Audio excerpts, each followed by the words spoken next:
শুধু কি নারীর দোষ? এবার পুরুষের দিকে আসি। পুরুষটা বাচ্চা জন্ম দিয়ে চলে গেল নারীকে ছেড়ে, কোনদিন এই বাচ্চার আর খোঁজ নেয় নাই, ভরণ পোষণ দেয় নাই, খাবার দাবারও দেয় নাই, দেখাশোনাও করে নাই। এই পুরুষ লোকটা বাচ্চা জন্ম দেওয়ার পরে চলে গেল, বাচ্চাটা এতিমের মতো এখানে সেখানে ঘুরে, কোনদিন বাবার আদর কি জিনিস এই বাচ্চাটা পেল না। এভাবেই বাচ্চাটা বড় হলো। আরে পুরুষ কিয়ামতের ময়দান কায়েম হয়ে যাবে, রব্বুল আলামিন ডাক দিবে, তোমরা তোমাদের অভিযোগগুলি আমার কাছে পেশ করো। সেই দিন এই সন্তান দাঁড়ায় যাবে, রব্বি আমি বালেগ হওয়া পর্যন্ত আমি আমার বাবার আদর কোনোদিন পাই নাই।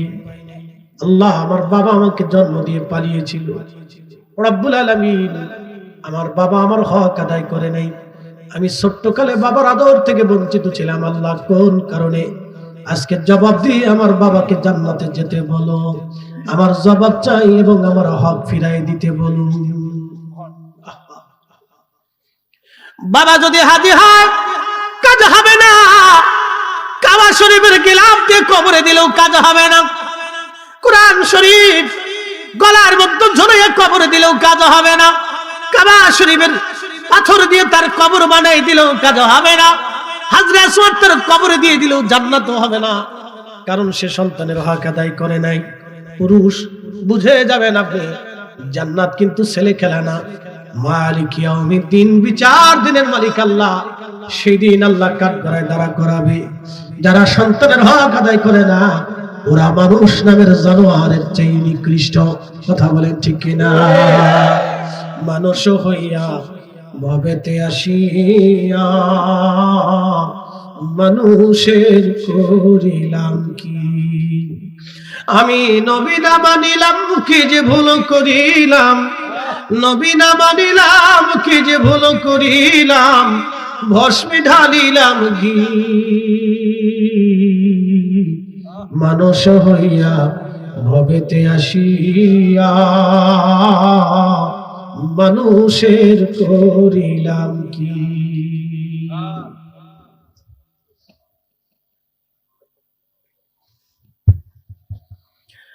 যুবক আমার বন্ধু বাবাজি, ভালো করে শুনে যাবেন আপনি। মুসলমান তো হবেনি, আগে মানুষ হন। মানুষ হতে হবে আমাদেরকে মানুষ। আজকে আমাদের সমাজে খাবারের অভাব নাই, কিন্তু মানবতার অভাব হয়ে গেছে। কি কথা কর না কেন? মানুষে মানুষে সহমর্মিতা নাই, মানুষে মানুষে কোনো দয়া নাই, মানুষে মানুষে কোনো মায়া নাই, মানুষে মানুষে ভালোবাসা কমে গেছে। এখন তো খাবারের দুর্ভিক্ষ নাই, কিন্তু দয়া মমতা ভালোবাসার দুর্ভিক্ষ চলতেছে। মানুষের টাকারও দুর্ভিক্ষ নাই, টাকারও অভাব নাই, কিন্তু মানসিকতার অভাব হয়ে গেছে। মানুষের আগের থেকে অর্থ সুন্দর, বাড়ি সুন্দর, ঘর সুন্দর, কাপড় চোপড় সুন্দর, কিন্তু মানুষের মন হয়ে গেছে অসুন্দর। কথা ঠিক আছে কিনা? আগে মানুষের খাবার ছিল অসুন্দর, কাপড় চোপড় অসুন্দর, বাড়ি ঘর অসুন্দর, কিন্তু মানুষের মন ছিল সুন্দর।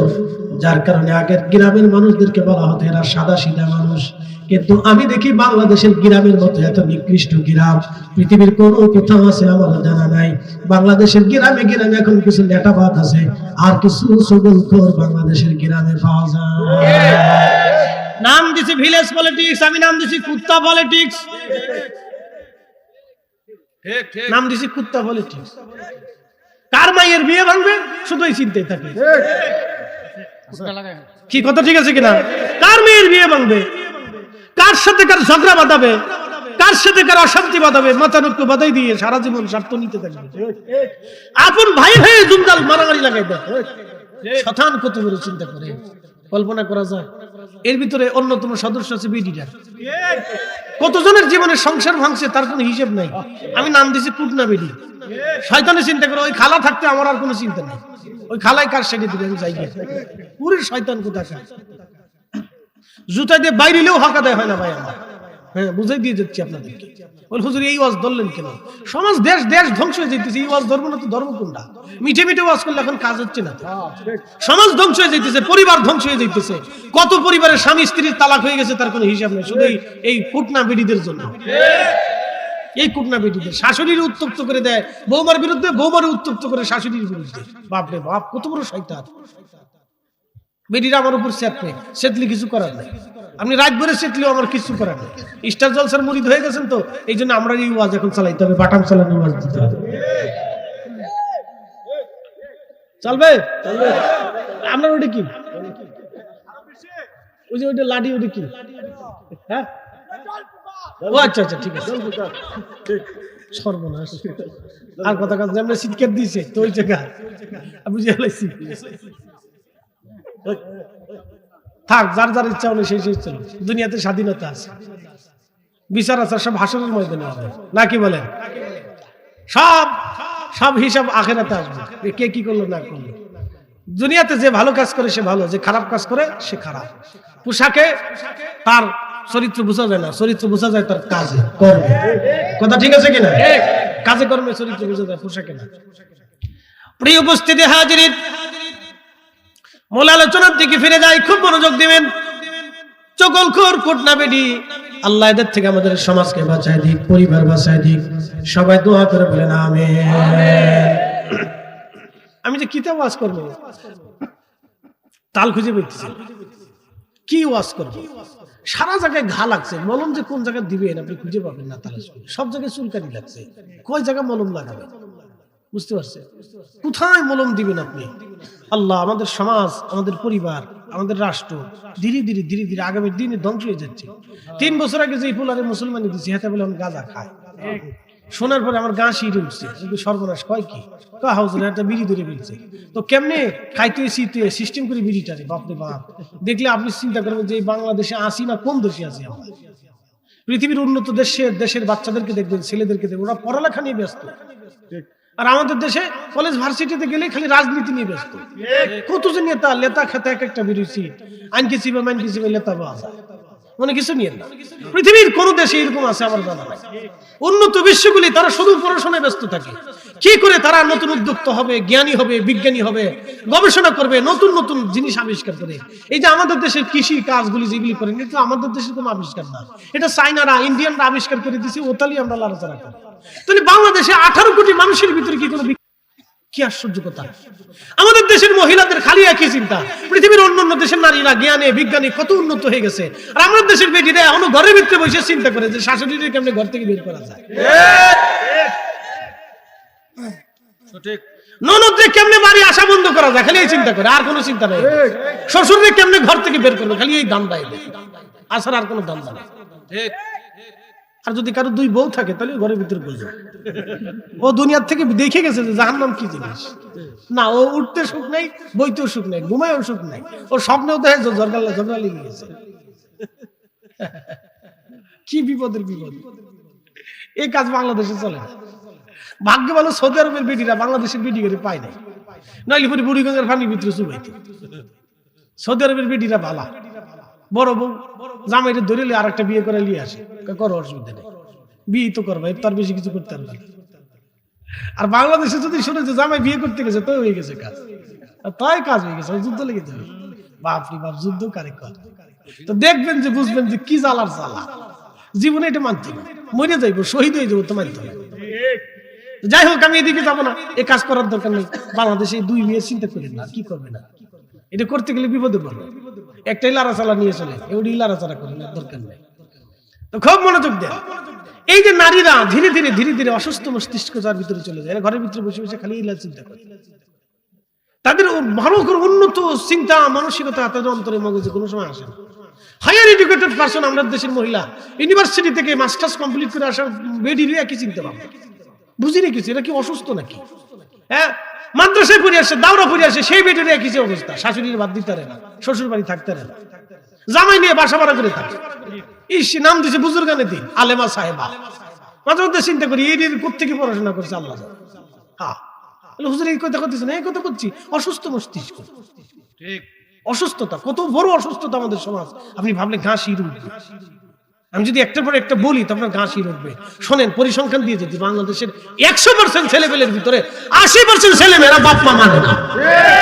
আপনি মানলে মানেন, না মানলে না মানেন, খুঁজে দেখেন। এই আপনার এই বুল্লা গ্রামের ভিতরে যে কজন মুরব্বী আছে, গোপনে ডাক দিয়ে শুনে দেখেন, চাচা কেমন আছে। কোরআন শরীফ শুয়ে কম যে চাচা, আমি যে কোরআন শরীফ শুয়ে গেলাম, আল্লাহর কসম করে গেলাম, পশ্চিম দিকে চাই গেলাম, আমি আপনার গোপন কথা কার কাছে করবো, বাবা শান্তিতে নেই। বুঝতে পারছেন? এই জন্য পরিসংখ্যান দিলাম, এই জন্য ওয়াজে ডাইরেক্ট অ্যাকশন চলে গেছে, বাকি ঝুঁকি রাখি না। প্রিয় উপস্থিতি হাজিরিন, সমাজ আমাদের অন্ধকারে নিমজ্জিত হয়ে যাচ্ছে, রাষ্ট্র ধ্বংসের দিকে চলে যাচ্ছে। এইভাবে যদি বাড়তে থাকে তাহলে আগামীর দিন আমাদের অন্ধকারে চলে আসবে। এই জন্য রাহমাতুল লিল আলামিন দন্ত মোবারক শহীদ করেন নাই, এই জন্য নবীজি না খেয়ে থাকেন নাই। যদি কোনোদিন মদিনাতুল মুনাওয়ারাতে আপনি চলে যান, মদিনা যাওয়ার পরে একটা পাহাড় আছে, খন্দকের পাহাড়। খন্দকের পাহাড়ের পিছনে একটা পাহাড় আছে, জাবালে আবু সিলা।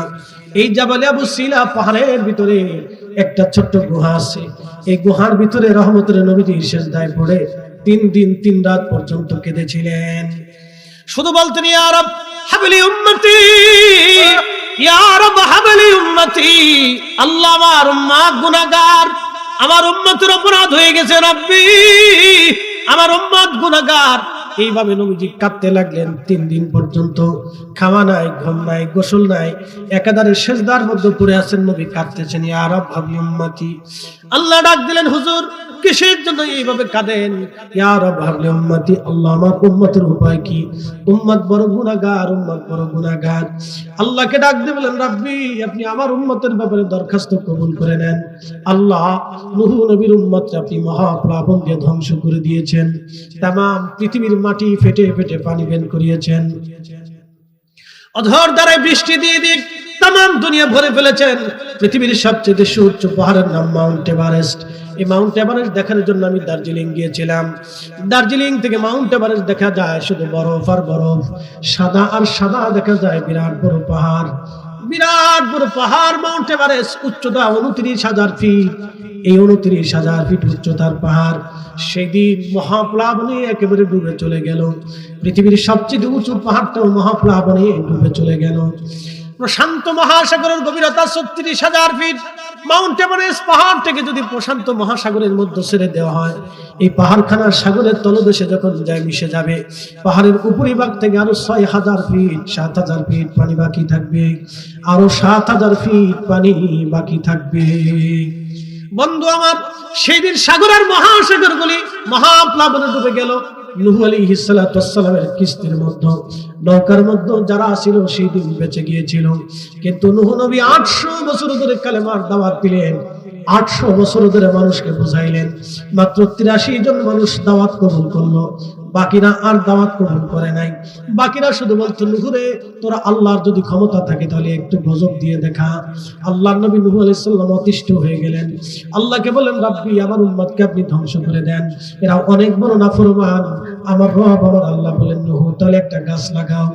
আল্লাহর নবী নূহ গাছ লাগাইলেন 100 বছর আগে। উম্মতেরা বলে, নূহ রে কি লাগাও তুমি? বলে, গাছ লাগাই। বলে, গাছ কেন লাগাও? বলে, এই গাছ বড় হবে, এই গাছ কেটে আমি একটা নৌকা বানাবো, জাহাজ বানাবো, ওই জাহাজে আমি আমার অনুসারীদেরকে উঠাবো। সেই সময় মহাপ্লাবন আসবে, তামাম দুনিয়া পানিতে ডুবে যাবে, ভরপুর হয়ে যাবে। তখন উম্মতেরা হাসতো আর বলতো, দেখ নূহ নবী পাগল হয়ে গেছে, নূহ নবী পাগল হয়ে গেছে। ওই গাছটা 100 বছরে বড় হতে হতে বিরাট বড় গাছ হলো। ওই গাছটা নূহ আলাইহিস সালাম কাটতে লাগলেন, কেটে যখন ফেরে ফেরে তক্তা বানাইতে লাগলেন, লোকেরা বলল, নূহ কি করো? বলে, নৌকা বানাই। নৌকা কেন বানাও? এই জন্য নৌকা বানাবো আমি আমার অনুসারীদেরকে নিয়ে নৌকার ভিতরে উঠবো, আর আল্লাহর পক্ষ থেকে গজব আসবে মহাপ্লাবন, ওই মহাপ্লাবন থেকে বাঁচার জন্য আমি নৌকা বানাচ্ছি। উম্মতেরা হাসে, নূহ পাগল হয়ে গেছে। নূহকে নূহ কেন বলা হয়? তিনি অধিক প্রমাণে ক্রন্দন করতেন, কান্নাকাটি করতেন, উম্মতের মায়ায় তিনি কাঁদতেন। আর শুধু কাঁদতেন, আল্লাহ আমি 800 বছর ধরে দাওয়াত দিলাম, মাত্র 83 জন মানুষ আমার দাওয়াত মেনে নিয়েছে, বাকিরা আমাকে মানে নাই। নূহ আলাইহিস সালামের মহাপ্লাবন আসবে, আল্লাহ বলেন নৌকা বানাও। নৌকা বানানো শেষ, আল্লাহ নির্দেশ দিলেন, নূহরে প্রত্যেক জোড়ায় জোড়ায় প্রাণী উঠাও। জোড়ায় জোড়ায় করে নূহ আলাইহিস সালাম প্রাণী উঠাইলেন। মাত্র 83 জন সঙ্গীর সাথে তিনি নিলেন। নূহ আলাইহিস সালামের 4টে বেটা ছিল। একটা বেটার নাম হাম, সাম, ইয়াফেস এবং কেনান। হাম, সাম, ইয়াফেস এবং কেনান। হাম, সাম, ইয়াফেস কালেমা পড়েছিল, কিন্তু কেনান তার বাবাকে মানে নাই। কেনান বাবাকে মানে নাই। আল্লাহ রাব্বুল আলামিন বলেন, নূহ রে যখন চুলার উত্তপ্ত আগুনের ভিতর থেকে মাটি ফেটে যখন পানি বের হবে, তখন তুমি বুঝবা মহাপ্লাবন শুরু হয়ে যাবে। নূহ আলাইহিস সালাম সব জোড়ায় জোড়ায় পানিগুলি তিনি উঠাইলেন জোড়ায় জোড়ায় তিনি পানি উঠাইলেন নৌকার ভিতরে। নূহ আলাইহিস সালাম উম্মতকে শেষবারের মতো সতর্ক করলেন, আমার উম্মতেরা আবার তোমাদেরকে দাওয়াত দিচ্ছি, আবার শেষবারের মতো দাওয়াত দিচ্ছি, উম্মতেরা রে তোমরা আমার কথাগুলি মেনে নাও। আমি আল্লাহর নবী, আল্লাহ ইলাহা ইল্লাল্লাহ, আল্লাহ ছাড়া আর কোনো মাবুদ নাই। তোমরা যদি মানো এখনো সময়, তোমরা বেঁচে যাবে। ওরা হাসার কারণে নূরে তোর আল্লাহকে বল যেন তোর আল্লাহ গজব আমাদেরকে দেয়। নূহ আলাইহিস সালামকে নূহর উম্মতেরা বলল, নূহ কি গজব আসবে? বলে আল্লাহ মহাপ্লাবন দিয়ে तमाम দুনিয়া পানিতে ডুবিয়ে দিবে, ধ্বংস করে দিবে। নূহ আলাইহিস সালাম এই কথা বলার পর উম্মতেরা হাসে কয়, দেখছনি নূহ পাগল হয়ে গেছে। কিন্তু আফসোস হলো সত্য, নূহ আলাইহিস সালামের ছেলে কেনান সে কালেমা পড়তে পারে নাই। তার মানে বোঝা গেল আলেমের ঘরে জালেম হতে পারে, ওলির ঘরে শয়তান আসতে পারে। নবীর ঘরের ভিতরে কাফের লূত আলাইহিস সালামের স্ত্রী কখনো ঈমান আনতে পারে নাই, নূহ আলাইহিস সালামের বেটা ঈমান আনতে পারে নাই। হযরত ইব্রাহিম আলাইহিস সালামের চাচা আজর কিন্তু চাচা ছিল। ইমাম সুয়ুতী আল হাবিদুল ফতোয়া মাসালিকুল হুনাফা বি ওয়ালিদিল মুস্তাফার ভিতরে লিখছেন আজর ছিলেন চাচা, কিন্তু ইব্রাহিম আলাইহিস সালামের বাবার নাম ছিল তারাক ছিল। আজর ছোট্টকাল থেকে ইব্রাহিম আলাইহিস সালামকে লালন পালন করতেন, বিদায় তাকে বাবা বলা হতো। অনেক সময় চাচারে বাপ বলে না, বড় আব্বা, মেজো আব্বা, ছোট আব্বা, তো এরকম আজরকে বাবা বলতেন। এই জন্য আল্লাহ কোরআনে আজরকে বাবা হিসেবে অভিহিত করেছেন। প্রিয় উপস্থিতি হাজিরিন, হযরত ইব্রাহিম খলিলুল্লাহর পালিত বাবা আজর তিনি পর্যন্ত কালেমা পড়তে পারেন নাই। এই জন্য আশ্চর্য হওয়ার কিছু নাই। একজন আলেমের ঘরে জালেম হতে পারে, ওলির ঘরেও শয়তান আসতে পারে। এই কথা কন না কেন? কুরাইশ বংশের সবাই যে ভালো হবে তা কিন্তু না। কুরাইশ বংশের মধ্যে আবু জাহেল ছিল, উতবা ছিল, শাইবা ছিল, আবু লাহাব ছিল, মুগীরা ছিল। আবু লাহাব ছিল নবীজির আপন চাচা। আবু লাহাব কালেমা পড়তে পারে নাই। হযরত আব্বাস আপন চাচা ছিল, হযরত হামজা আপন চাচা ছিল। দুই চাচা কালেমা পড়লো, বাকি চাচারা কালেমা পড়তে পারে নাই। হযরত নূহ নবীর বেটা কেনান কালেমা পড়তে পারে নাই। আল্লাহু আকবার। চুলার ভিতরে মানুষ রান্না বান্না করতেছে, চুলার ভিতরে রান্না বান্না করতেছে, রান্না বান্না চুলার ভিতরে আগুন জ্বলতেছে। হঠাৎ করে চুলার নিচ থেকে ফেটে পানি বের হওয়া শুরু হয়ে গেল। চুলার ভিতর থেকে যখন পানি বের হওয়া শুরু হয়ে গেল, রান্না বান্না বন্ধ হয়ে গেল, আগুন নিভে গেল। এমনকি সারা দুনিয়ার সমস্ত আগুনগুলি নিভে গেল। সমস্ত চুলার ভিতর থেকে ফেটে ফেটে পানি আসতে লাগলো। এইভাবে পানি আসতে আসতে জমিন ফেটে গেল, আকাশে মেঘ জমে গেল, প্রচন্ড পরিমাণে বৃষ্টি শুরু হলো। নূহ নবী নিজের আপনজনদেরকে নিয়ে, উম্মতদেরকে নিয়ে, ঈমানদারদেরকে নৌকার মধ্যে চড়ে নূহ আলাইহিস সালাম নৌকার দরজা বন্ধ করে দিলেন। নৌকার দরজা বন্ধ করে দিলেন। পানির উপরে নৌকা ভাসতে লাগলো। কেনান উঠতে উঠতে পাহাড়ের চূড়ায় উঠলো। নূহ নবী ডাক দেখে, কেনান রে বেটা আমার এখনো সময় আছে, কালেমা পড়। কেনান ডাক দেখে, আব্বা দেখি তোমার প্রভুর কত ক্ষমতা আছে, আমি পাহাড়ের উপরে চড়বো, দেখি পাহাড় ডুবাইতে পারে কিনা। আল্লাহ ডাক দিলেন, নূহ তুমি তোমার সন্তানের মায়া ছেড়ে দাও, সে কখনো ঈমান আনবে না। এই জন্য সবার কপালে হেদায়েত হয় না। এই জন্য দেখবেন সবাই সুন্নি হতে পারে না, সবাই নবীর গোলাম হতে পারে না, সবাই নবীর আশিক হতে পারে না। কথা বলেন ঠিক কি না? মাকালের ফল দেখতে ভালো, উপরে লাল নীল ভিতরে কালো। মাকালের ফল দেখতে ভালো, উপরে লাল নীল ভিতরে কালো। ওরে সারা জীবন এমনি গেল দয়াল, সারা জীবন এমনি গেল, খাইতে আমরা পারলাম না। যার ভিতরে নাই রাসূলের প্রেম, তার সাথে ভাব রাখো না। আমার নবী বলেন, আহলু বাইতুল সাফিনাতুন নূহ, নূহের নৌকার মতো সাফিনাতুন নূহ। আহলে বাইতের রাসূলরা হলো সাফিনাতুন নূহ, নূহ আলাইহিস সালামের নৌকার মতো। নবীজি বললেন, এই নৌকায় যারা আরোহণ করবে তারা বেঁচে যাবে, আহলে বাইতকে যারা ভালোবাসবে তারা জান্নাতে চলে যাবে। এই জন্য আমরা হুসাইনি হুসাইনি হুসাইনি হুসাইনি কথা বলেন না কেন? হাত উঁচা করে বলেন আমরা কি? জোরে বলেন, আরো জোরে। জোরে হয় না কেন? আরো জোরে। আমরা হুসাইনি হুসাইনি হুসাইনি হুসাইনি। কথা ঠিক আছে কিনা? আমরা হুসাইনি। নূহ আলাইহিস সালামের নৌকার মতো সাফিনাতুন নূহ, আহলে বাইতে রাসূল হলো সাফিনাতুন নূহ, নূহের নৌকার মতো। নূহ নবীর নৌকার ভিতরে যারা চলেছিল তারা বেঁচে গেল, আহলে বাইতে রাসূলকে যারা ভালোবাসলো তারাও বেঁচে যাবে। এটা ঠিক আছে কিনা? কিন্তু দুর্ভাগ্য, হতভাগ্য আমাদের ভিতরে, আমরাও কালমা পান্না বলা এক জাতি আমরা আছি। আল্লাহু আকবার। যারা খারিজিদের মতো, তারা বলে কি জানেননি? হযরত ইয়াজিদ রাহমাতুল্লাহ, নাউযুবিল্লাহ, লা হাওলা ওয়ালা কুওয়াতা ইল্লা বিল্লাহ, বলেন ইয়াজিদ কি রহমাতুল্লাহ না লানাতুল্লাহ? লানাতুল্লাহ, আল্লাহ তার উপরে লানত বর্ষিত করুন। ইয়াজিদের নামের পরে যারা দোয়া করে ডাল মে কুছ কালা হয়, ওরাই হলো বর্তমান জামানার শয়তানের দালাল। হ্যাঁ, হয়তো করে বলেন ঠিক না বেটা? সচ্চে মুসলমান ওরা নবী মুসলমান, ইমানদারের ইমান নিয়ে করছে যারা খেলা, ওরাই তো আসলে ইয়াজিদেরই চেলা। দাড়ি টুপি পাগড়ি আছে দেখতে মাওলানা, ভিতরে নাই নবী প্রেম ইয়াজিদে ভরা।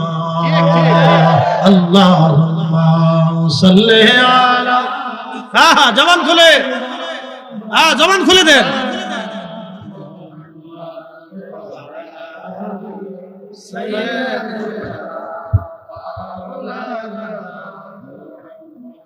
কষ্ট হচ্ছে আপনাদের? আল্লাহর নবী নূহ আলাইহিস সালাম মহাপ্লাবনে तमाम পৃথিবী ডুবে গেল। একসাথে বলবেন আল্লাহু আকবার। তাহলে বলেন তো, तमाम পৃথিবী নূহের জমানায় যদি মহাপ্লাবন দিয়ে ডুবাই দিতে পারে, সে আল্লাহ এখন আছে না নাই? আছে। দিতে পারে কি পারে না?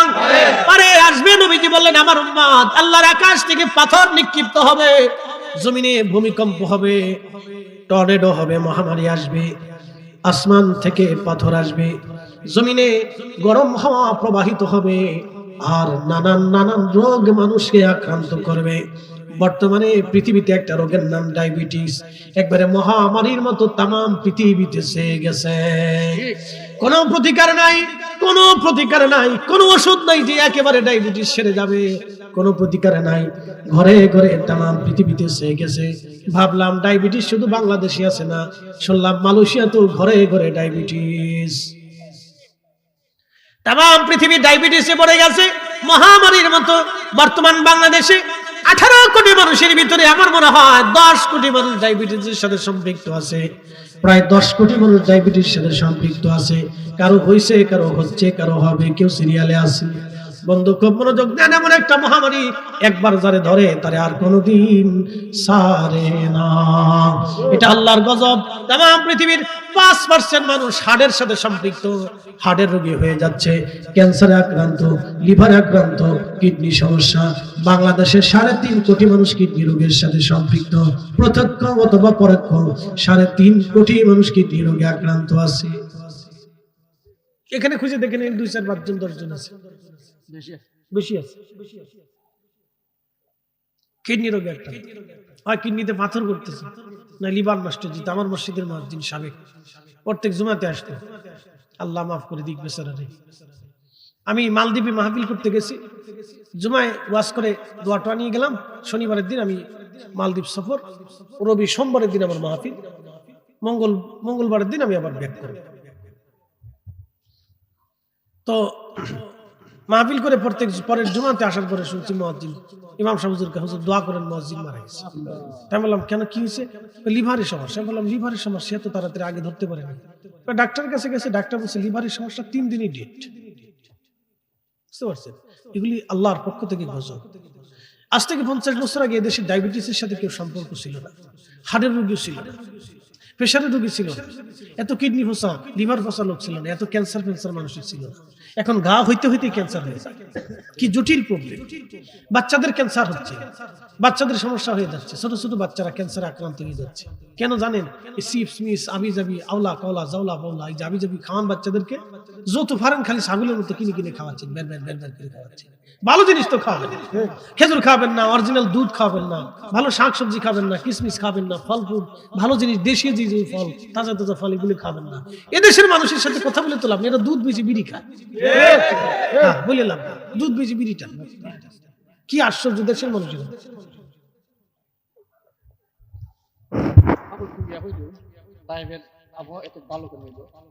প্রিয় উপস্থিতি হাজিরিন, খুব মনোযোগ দিয়ে কথাগুলি শুনে যাবেন আপনি। ভাই আমার, এই কথাগুলি আমাদের বোঝাটা দরকার, জানা দরকার। কেন গজব আসবে? আল্লাহর নবী বলেন উম্মত 14টা কারণে খোদার গজব আসবে।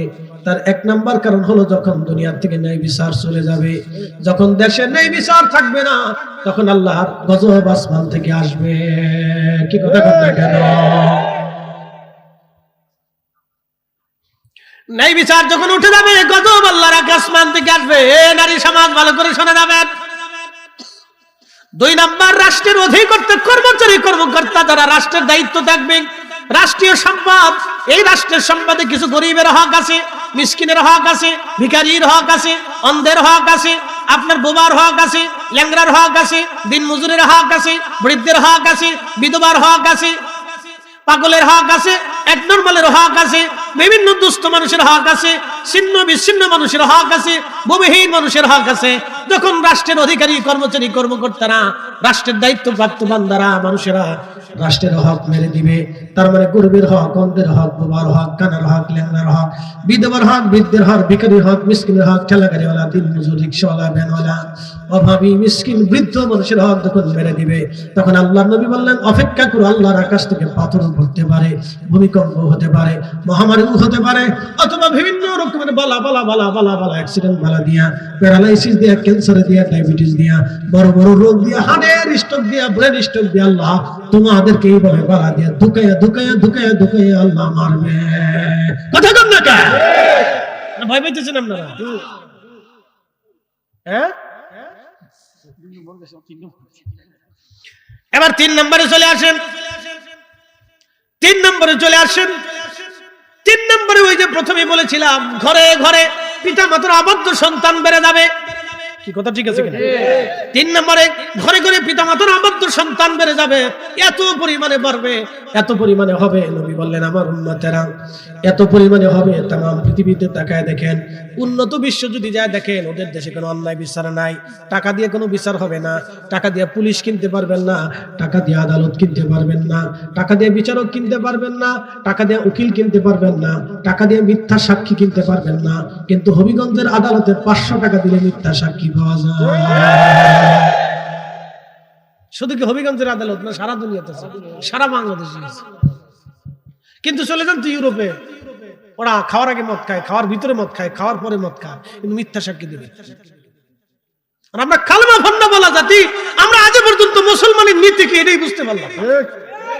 আর ওরা মদ খাওয়া জাতি, কিন্তু ওরা মিথ্যা সাক্ষী দেয় না, মিথ্যা কথা বলে না, খাবারে ভেজাল দেয় না, ফরমালিন দেয় না, ওষুধে ভেজাল দেয় না। আমাদের দেশে বিষের ভিতরে ভেজাল, বিষ খেলেও মানুষ মরতে চায়।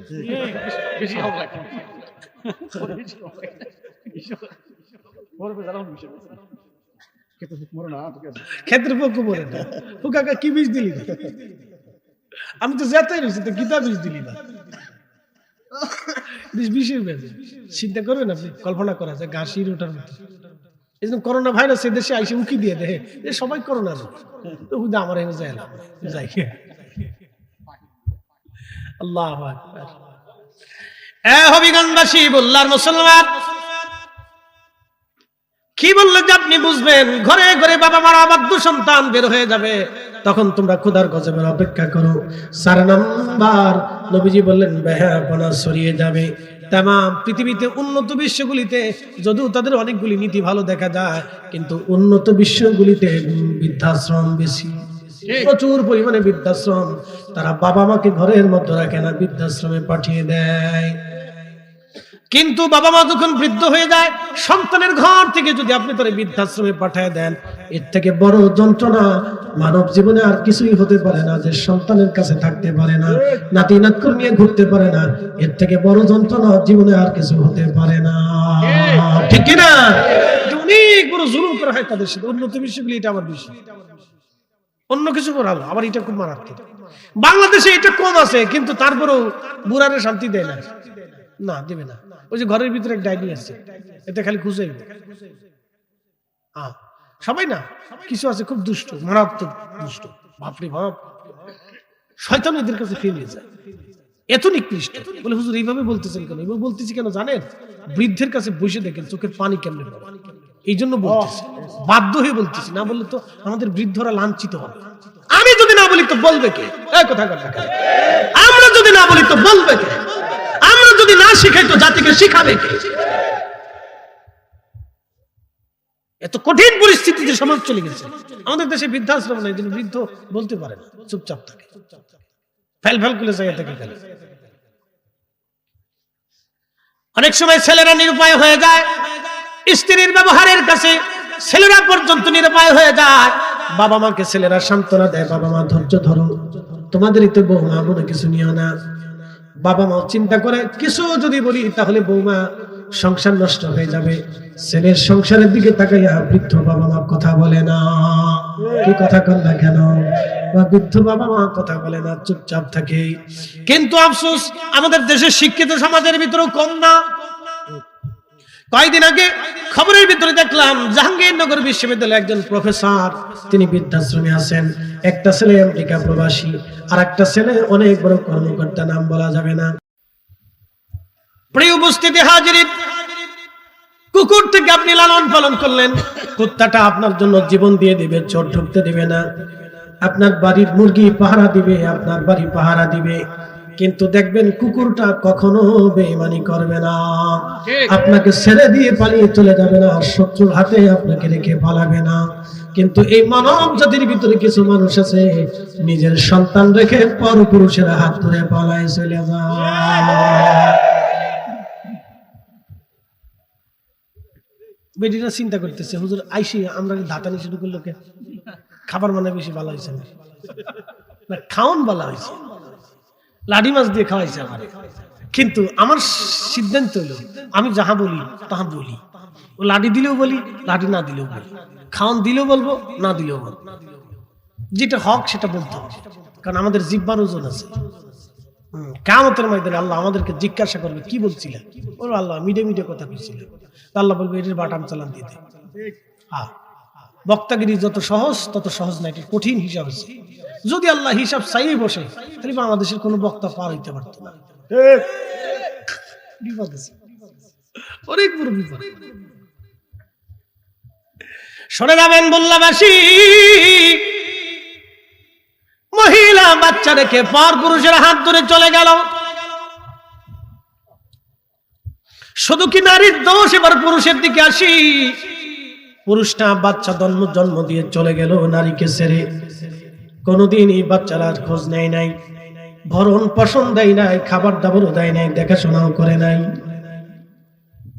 এই পুরুষ লোকটা বাচ্চা জন্ম দেওয়ার পরে চলে গেল। বাচ্চাটা এতিমের মতো এখানে সেখানে ঘুরে, কোনদিন বাবার আদর কি জিনিস সেই বাচ্চাটা পেল না। এভাবেই বাচ্চাটা বড় হলো।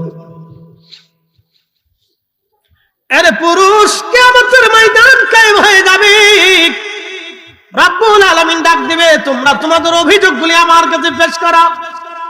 সেই দিনেই সন্তান দাঁড়ায় যাবে, রব্বি আমি বালেগ হওয়া পর্যন্ত আমি আমার বাবার আদর কোনোদিন পাই নাই। আল্লাহ আমার বাবা আমাকে জন্ম দিয়ে পালিয়েছিল, রব্বুল আলামিন আমার বাবা আমার হক আদায় করে নাই।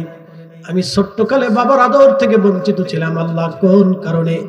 আজকে জবাব দিয়ে আমার বাবাকে জান্নাতে যেতে বলো, আমার জবাব চাই এবং আমার হক ফিরাই দিতে বলো। বাবা যদি হাজির হয় কাজ হবে না, কাবা শরীফের গিলাফ দিয়ে কবরে দিলেও কাজ হবে না, কোরআন শরীফ গলার মধ্যে ঝুলিয়ে কবরে দিলেও কাজ হবে না, কাবা শরীফের পাথর দিয়ে তার কবর বানাই দিলেও কাজ হবে না, হাজরে আসওয়াদ তার কবরে দিয়ে দিলেও জান্নাতও হবে না, কারণ সে সন্তানের হক আদায় করে নাই। পুরুষ বুঝে যাবেন আপনি, জান্নাত কিন্তু ছেলে খেলা না। মালিক ইয়াউমিদ্দিন, বিচার দিনের মালিক আল্লাহ। সেই দিন আল্লাহ কাঠগড়ায় দাঁড়া করাবে। যারা সন্তানের হক আদায় করে না ওরা মানুষ নামের জানোয়ারের চেয়ে নিকৃষ্ট। কথা বলেন ঠিক কিনা? মানুষ হইয়া ভবেতে আসিয়া মানুষের করিলাম কি? আমি নবী না মানিলাম কি যে ভুল করিলাম, নবী না মানিলাম কি যে ভুল করিলাম, ভস্মে ঢালিলাম ঘি। মানুষ হইয়া ভবেতে আসিয়া মানুষের করিলাম কি।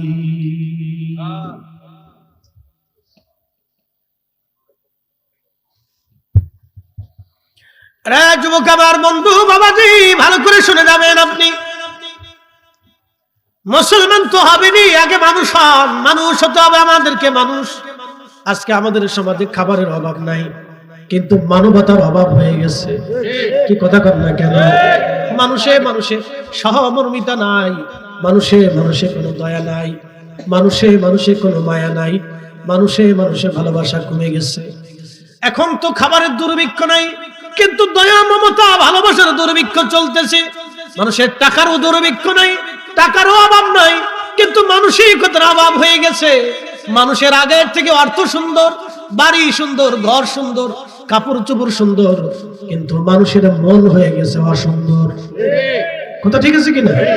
আগে মানুষের খাবার ছিল সুন্দর, কাপড় চোপড় সুন্দর, বাড়িঘর সুন্দর, কিন্তু মানুষের মন ছিল সুন্দর। যার কারণে আগের গ্রামের মানুষদেরকে বলা হতো এরা সাদা সিধা মানুষ। কিন্তু আমি দেখি বাংলাদেশের গ্রামের মতো এত নিকৃষ্ট গ্রাম পৃথিবীর কোন কোথাও আছে আমার জানা নাই। বাংলাদেশের গ্রামে গ্রামে এখন কিছু নেটাবাদ আছে, আর কিছু সবলখোর বাংলাদেশের গ্রামে পাওয়া যায়। নাম দিছি ভিলেজ পলিটিক্স, আমি নাম দিছি কুত্তা পলিটিক্স। নাম দিছি কুত্তা পলিটিক্স। কার মায়ের বিয়ে ভাঙবে শুধু এই চিন্তায় থাকে। কি কথা ঠিক আছে কিনা? কার মেয়ের বিয়ে ভাঙবে, কার সাথে কার ঝগড়া বাঁধাবে, কার সাথে কার অশান্তি বাঁধাবে, মাথা নক্য বাধাই দিয়ে সারা জীবন স্বার্থ নিতে থাকবে। আপন ভাই ভাই জুমদাল মারামারি লাগাই দেয়। শতান কত বড় চিন্তা করে, কল্পনা করা যায়। এর ভিতরে অন্যতম সদস্য আছে বিডিটা। কতজনের জীবনের সংসার ভাঙছে তার কোনো হিসেব নাই। আমি নাম দিছি কুটনা বিডি। শয়তানে চিন্তা করে ওই খালা থাকতে আমার আর কোনো চিন্তা নাই। ওই খালাই কার সেটে দিবে আমি যাই। পুরো শয়তান কোথাকার। জুতা দিয়ে বাইরেলেও হকা দেয় হয় না ভাই আমার। হ্যাঁ, বুঝাই দিয়ে যাচ্ছি আপনাদেরকে। বল হুজুর এই ওয়াজ ধরলেন কেন? সমাজ দেশ দেশ ধ্বংস হয়ে যাইতেছে, এই ওয়াজ ধর্ম না তো ধর্ম কোনটা? মিঠে মিঠে ওয়াজ করলে এখন কাজ হচ্ছে না। সমাজ ধ্বংস হয়ে যাইতেছে, পরিবার ধ্বংস হয়ে যাইতেছে। কত পরিবারের স্বামী স্ত্রীর তালাক হয়ে গেছে তার কোনো হিসাব নেই, শুধু এই কুটনা বিডিদের জন্য। এই কুটনা বিডিদের শাশুড়ির উত্তপ্ত করে দেয় বৌমার বিরুদ্ধে, বৌমার উত্তপ্ত করে শাশুড়ির বিরুদ্ধে। বাপরে বাপ, কত বড় শয়তান। বেডিরা আমার উপর সেতলি কিছু করার নাই। আপনি রাত ভরে সেতলিও আমার কিছু করার নেই। স্টার জলসার মুরিদ হয়ে গেছেন তো, এই জন্য আমরা এই ওয়াজ এখন চালাইতে হবে, বাটাম চালানোর ওয়াজ দিতে হবে। চলবে? আপনার ওটা কি? ওই যে ওইটা লাঠি, ওটা কি? হ্যাঁ, ও আচ্ছা আচ্ছা, ঠিক আছে। সর্বনাশ। আর কথা কথা আমরা শিক্ষা দিয়েছে তো ওই জায়গা বুঝে ফেলাইছি। থাক, যার যার ইচ্ছা হলো সেই সেই চলো। দুনিয়াতে স্বাধীনতা আছে, বিচার আছে, সব হাসরের ময়দানে হবে, নাকি বলেন? সব সব হিসাব আখিরাতে আসবে, কে কি করলো না করলো। দুনিয়াতে যে ভালো কাজ করে সে ভালো, যে খারাপ কাজ করে সে খারাপ। পোশাকে তার চরিত্র বোঝা যায় না, চরিত্র বোঝা যায় তার কাজে কর্মে। কথা ঠিক আছে কিনা? কাজে কর্মে চরিত্র বোঝা যায়, পোশাকে না। প্রিয় উপস্থিতি হাজিরিন, মূল আলোচনার দিকে ফিরে যাই, খুব মনোযোগ দিবেন। চগলখোর কুটনা বেডি, আল্লাহ এদের থেকে আমাদের সমাজকে বাঁচায় দিক, পরিবার বাঁচায় দিক। সবাই দোয়া করে বলেন আমিন। আমি যে কিতাব ওয়াজ করবো তাল খুঁজে পেয়েছি, কি ওয়াজ করবো? সারা জায়গায় ঘা লাগছে, মলম যে কোন জায়গায় দিবেন আপনি খুঁজে পাবেন না। তালাশ করে সব জায়গায় চুলকানি লাগছে, কই জায়গায় মলম লাগাবে বুঝতে পারছেন? কোথায় মলম দিবেন আপনি? আল্লাহ, আমাদের সমাজ, আমাদের পরিবার, আমাদের রাষ্ট্র ধীরে ধীরে ধীরে ধীরে আগামী দিনে ধ্বংস হয়ে যাচ্ছে। 3 বছর আগে যে ফুলারে মুসলমানি দিচ্ছি, হাতে বলে আমি গাঁজা খায়, শোনার পরে আমার গা শিরে উঠছে। কিন্তু সর্বনাশ কয় কি হাউজের একটা বিড়ি ধরে ফেলছে। তো কেমনে খাইতে শীতে সিস্টেম করে বিড়িটারে, বাপরে বাপ। দেখলে আপনি চিন্তা করবেন যে বাংলাদেশে আসি না কোন দেশে আছি আমরা। পৃথিবীর উন্নত দেশের বাচ্চাদেরকে দেখবেন, ছেলেদেরকে দেখবেন, ওরা পড়ালেখা নিয়ে ব্যস্ত। আর আমাদের দেশে কলেজ ভার্সিটিতে গেলে খালি রাজনীতি নিয়ে ব্যস্ত। কত যে নেতা লেতা খেতে এক একটা বিরোধী, আইনকে চিবে মাইনকে চিবে লেতা বাজা, মনে কিছু নিয়ে না। পৃথিবীর কোন দেশে এরকম আছে আমার জানা নাই। উন্নত বিশ্বগুলি তারা শুধু পড়াশোনায় ব্যস্ত থাকে, কি করে তারা নতুন উদ্যোক্তা হবে, জ্ঞানী হবে, বিজ্ঞানী হবে, গবেষণা করবে, নতুন নতুন জিনিস আবিষ্কার করে। এই যে আমাদের দেশের কৃষি কাজগুলি যেগুলি করেন, এটা আমাদের দেশের কোনো আবিষ্কার না, এটা চাইনারা ইন্ডিয়ানরা আবিষ্কার করে দিয়েছে, ওতালি আমরা আলোচনা করি। তাহলে বাংলাদেশে 18 কোটি মানুষের ভিতরে কি কোনো, কি আশ্চর্য কথা। আমাদের দেশের মহিলাদের খালি একই চিন্তা, পৃথিবীর অন্যান্য দেশের নারীরা জ্ঞানে বিজ্ঞানী কত উন্নত হয়ে গেছে, আর আমাদের দেশের বেটিরা এখনো ঘরের ভিতরে বসে চিন্তা করে যে শাশুড়িকে কেমনে ঘর থেকে বের করা যায়, ননদরে কেমনে বাড়ি আসা বন্ধ করা যায়, খালি এই চিন্তা করে, আর কোনো চিন্তা নেই। শ্বশুররে কেমনে ঘর থেকে বের করবে, খালি এই ধান্দা, আসার আর কোনো ধান্দা নেই। আর যদি কারো 2 বউ থাকে তাহলে ঘরের ভিতরে বুঝো, ও দুনিয়ার থেকে দেখে গেছে যে জাহান্নাম কি জিনিস। না, ও উঠতে সুখ নেই, বইতেও সুখ নেই, ঘুমায়ও সুখ নেই, ও স্বপ্নেও দেখে ঝগড়া লেগে গেছে। কি বিপদের বিপদ। এই কাজ বাংলাদেশে চলে না। ভাগ্য ভালো সৌদি আরবের বেটিরা বাংলাদেশের বেটি করে পায় নাই, নইলে পরে বুড়িগঙ্গার পানির ভিতরে চুবাইত। সৌদি আরবের বেটিরা ভালা, বড় বউ জামাইটা ধরে আর একটা বিয়ে করে নিয়ে আসে, করো অসুবিধা নেই, বিয়ে তো করবে, তার বেশি কিছু করতে পারবে। আর বাংলাদেশে যদি শুনে যে জামাই বিয়ে করতে গেছে তো হয়ে গেছে কাজ, তাই কাজ হয়ে গেছে, যুদ্ধ লেগে যাবে। বাপরি বাপ, যুদ্ধ কারে কর। তো দেখবেন যে বুঝবেন যে কি জ্বালার জ্বালা, জীবনে এটা মানতে হবে, মরে যাইবো, শহীদ হয়ে যাবো, তো মানতে হবে। যাই হোক, আমি এদিকে যাবো না, এই কাজ করার দরকার নেই। বাংলাদেশে 2 বিয়ের চিন্তা করি না, কি করবে না, এটা করতে গেলে বিপদে পড়বে। একটাই লাড়াচালা নিয়ে চলে, এগুলি লাড়াচালা করি না, দরকার নেই। তো খুব মনোযোগ দেয়। এই যে নারীরা ধীরে ধীরে অসুস্থ মস্তিষ্ক যার ভিতরে চলে যায়, ঘরের ভিতরে বসে বসে খালি ইলা চিন্তা করে, তাদের ভালো করে উন্নত চিন্তা মানসিকতা তাদের অন্তরে মগজে কোনো সময় আসে না। হায়ার এডুকেটেড পারসন, আমাদের দেশের মহিলা ইউনিভার্সিটি থেকে মাস্টার্স কমপ্লিট করে আসা বেডিরও একই চিন্তা ভাবনা, বুঝি রেখেছি এরা কি অসুস্থ নাকি। হ্যাঁ, মাদ্রাসায় পড়ে আসে, দাওরা পড়ে আসে, সেই বেটির একই অবস্থা, শাশুড়ির বাদ দিতে পারে না, শ্বশুর বাড়ি থাকতে পারে না, জামাই নিয়ে বাসা ভাড়া করে থাকে। ইস, নাম দিছে বুজুর্গানে দিন, আলেমা সাহেবা। মাঝে মধ্যে চিন্তা করি এই কোথেকে পড়াশোনা করছে আল্লাহ। হ্যাঁ, হুজুর এই কথা করতেছে না, এই কথা করছি, অসুস্থ মস্তিষ্ক, অসুস্থতা, কত বড় অসুস্থতা আমাদের সমাজ। আপনি ভাবলে গা শির উঠবে। আমি যদি একটার পর একটা বলি তো আপনার গা শির উঠবে। শোনেন, পরিসংখ্যান দিয়ে যদি বাংলাদেশের 100% ছেলেমেয়ের ভিতরে 80% ছেলেমেয়েরা বাপ মা মানে না। আপনি মানলে মানেন, না মানলে না মানেন, খুঁজে দেখেন। এই আপনার এই বুল্লা গ্রামের ভিতরে যে কজন মুরব্বী আছে, গোপনে ডাক দিয়ে শুনে দেখেন, চাচা কেমন আছে। কোরআন শরীফ শুয়ে খান যে চাচা, আমি তো কোরআন শরীফ শুয়ে গেলাম, আল্লাহর কসম করে কইলাম, পশ্চিম দিকে চাই গেলাম, আমি আপনার গোপন কথা কারো কাছে কইলাম, বাবা শান্তিতে নেই।